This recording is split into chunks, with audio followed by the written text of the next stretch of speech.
What is going on, YouTube? This is Lamont at Large checking in with you from Beverly Hills, California, a very ritzy part of Los Angeles.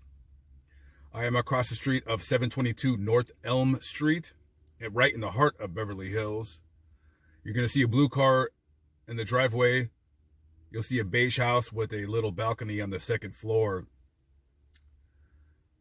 Now, you may not know this house or the address, but this house was the scene of a very, very brutal and horrific murder that occurred on August 20th, 1989, that you've more than likely, you probably already know this case. This is where Eric and Lyle Menendez brutally shot and killed their parents, Jose and Kitty Menendez. So, on that night when they killed their parents, they weren't arrested right away because even though the police kind of looked at them like they're like, something's not right here, they didn't have much of any evidence to arrest them for their murders. But they quickly became a very, very hot target on the Beverly Hills Police Department homicide team's radar when, after their deaths, within literally a month, they started blowing through their inheritance. They were buying Rolex watches. They were buying new cars. Eric was hiring a very, very renowned tennis coach instructor because he had like some kind of a burgeoning career being a tennis player. And the police were looking at them. They're like, we think something's wrong here. And eventually they were arrested for their parents' murder after a session where Eric was going to his psychologist and he admitted that him and his brother killed their parents. Now, you have the whole HIPAA law where if you are a doctor or in the medical field, it's a patient doctor. It's a very private matter. You can't release any information. But the doctor, he played the tape to his girlfriend and said, look, this guy told me he killed his parents. And she's like, well, you got to go to the police. And the doctor didn't want to. He didn't want to.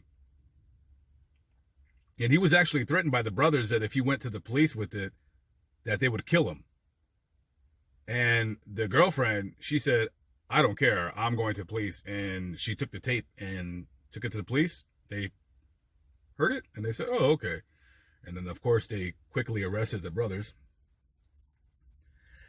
During the trial, the brothers, they claimed that it was self-defense based on years of physical and sexual abuse by Jose Menendez, who was a Cuban immigrant.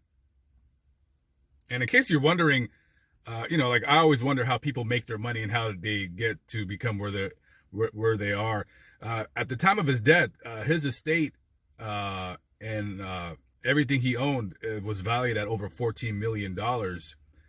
He was a Cuban immigrant and he came here and he just became a Hollywood executive. He just worked really, really hard. He was educated and he built a nice little family fortune through his hard work. So during the trial, the scumbags were claiming like, oh, he would sexually abuse us. He would physically abuse us. We basically killed him for self-defense just to end it all. Now, I'm not going to lie. They played a very, very good role. If you want to look back through video of the trial, all the crying and the tears and this and that. They deserved a Grammy or an Oscar or an Emmy, whatever award you get for playing those kinds of roles. Except the only thing that ruined that for them is they never once mentioned to the psychologist about any kind of abuse. Nothing. Now, if you would have thought it had been true that Jose was a monster and he subjected them to all kinds of horrible tortures, then yeah, okay, I can kind of understand that. But no, these guys, they killed their parents for money, and that's all it was. So when the trial finally started in 1992, it went on for 2 years, and it ended in a mistrial because the jurors just couldn't. I mean, because their acting role was so superb, the jurors couldn't figure out whether they should convict them of manslaughter or murder. So they were retried again, and in 1996 they were finally convicted of first-degree murder without. They were sentenced to life in prison without the possibility of parole. So I read a little bit about the case a few weeks ago, and after about 20 years, the brothers are finally locked up in the same facility, somewhere down in San Diego.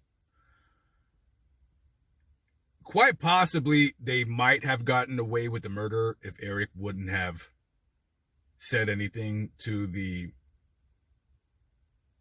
psychologist. I mean, you know, it could have been one of those murders that you never really know what happens or happened. Also, when I see weird houses like this where something like just dastardly happened, I always wondered, the people that buy the house, like, why would they want to buy that house? Like, the people that live in there now, I'm looking at them like, why would you want to live in a house where something so brutal happened? But I don't know. It happened 30 years ago. I don't know. I don't know if I'm not saying I believe in ghosts or what have you, but just kind of an odd, ominous feeling living in a house where something so, it's such a famous crime all over the country, possibly the world too. Two devilish, weird dudes kill their parents for no reason. And at the end of the day, was it worth it? Did you get what you wanted? Okay, yeah, sure. You got to spend a bunch of money for 6 months. You got to live a lavish lifestyle, but now you're in prison and you don't get to do anything. By the way, there's some interesting rumors about one of the brothers' prison lifestyle. You might want to go read up on. I'm not going to mention this video, but I found it kind of funny. I think one of the brothers is actually married.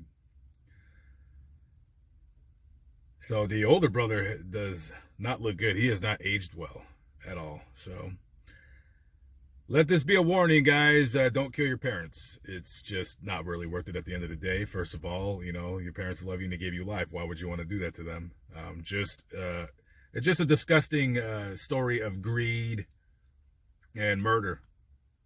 Anyways, this is Lamont at Large. I'm checking out. Catch up with you guys later. Peace out.